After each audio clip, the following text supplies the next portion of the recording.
ఓ తండ్రి తీర్పు వాళ్ళ కొడుకుకి భలే గుణపాఠం చెప్పిండు. ఈ తీర్పు ఎంత బాగుందంటే పర్సనల్గా నాకు భలే నచ్చింది. అబ్బా, ఇలాంటి కొడుకులకి ఇలా కదా బుద్ధి చెప్పాలి అని అనిపించింది. శ్యామ్ సుందర్ రెడ్డి అని 2006లో ఎల్కతుర్తికి ఎంపీపీగా చేసిండు. ఇతనిది హనుమకొండ జిల్లా ఎల్కతుర్తి మండల కేంద్రం. ఇతని భార్య వసంత 2021లో చనిపోయింది. వీళ్ళకి ఒక కొడుకు ఒక కూతురు ఉన్నారు. కూతురుకి పెళ్లి చేసిండు. ఆమె అమెరికాలో సెటిల్ అయింది. కొడుకు రంజిత్ రెడ్డి అతను కూడా అమెరికాకు వెళ్ళి జాబ్ చేసి 2016లో తిరిగి ఇండియాకు వచ్చి ఇక్కడే సెటిల్ అయిండు. అప్పటి నుండి హన్మకొండలో ఉన్న సొంత ఇంట్లో భార్య పిల్లలతో ఉండు. కానీ వాళ్ళ నాన్నని అమ్మ చనిపోయాక ఎంత బాగా చూసుకోవాలి, అలా కాకుండా అతన్ని పట్టించుకోవట్లే. వాళ్ళ అమ్మ చనిపోయినప్పటి నుండి పాపం అతను ఎల్కతుర్తిలో ఉన్న పాత ఇంట్లోనే ఒంటరి జీవితం గడుపుతుండు. కన్న తండ్రి బాగోగులు చూడాల్సిన కుమారుడు పట్టించుకోవడం మానేసి హన్మకొండలో తన పేరు మీద ఉన్న ఇంటిని కొడుకు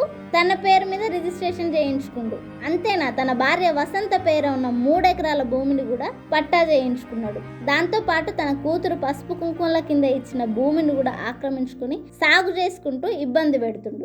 అదేమని అడిగితే తన మీద దాడి చేసి ఇంటి నుండి బయటికి గెంటేసిండు. ఆ తండ్రి ఇంకా బాగా విసిగిపోయి తనని ఆదరించని బుక్కెడు బువ్వ పెట్టని కొడుకుకి తన ఆస్తి మాత్రం ఎందుకు అని తన పేరు మీద ఉన్న 6 ఎకరాల భూమిలో 3 ఎకరాల భూమిని గవర్నమెంట్కి అప్పజెప్పిండు. 3 కోట్లు విలువ చేసే ఆ 3 ఎకరాల భూమిని తన భార్య వసంత జ్ఞాపకార్థం డబుల్ బెడ్రూమ్లు కట్టించి ప్రజలకి ఇవ్వాలని కోరిండు. భలే చేసిండు కదా. తల్లిదండ్రులని ఆదరించని ప్రతి వ్యక్తికి ఇదొక గుణపాఠం కావాలి. ఇతను చేసిన పని బాగుంది కదా. కింద కామెంట్ చేయండి మీకు ఎలా అనిపించింది.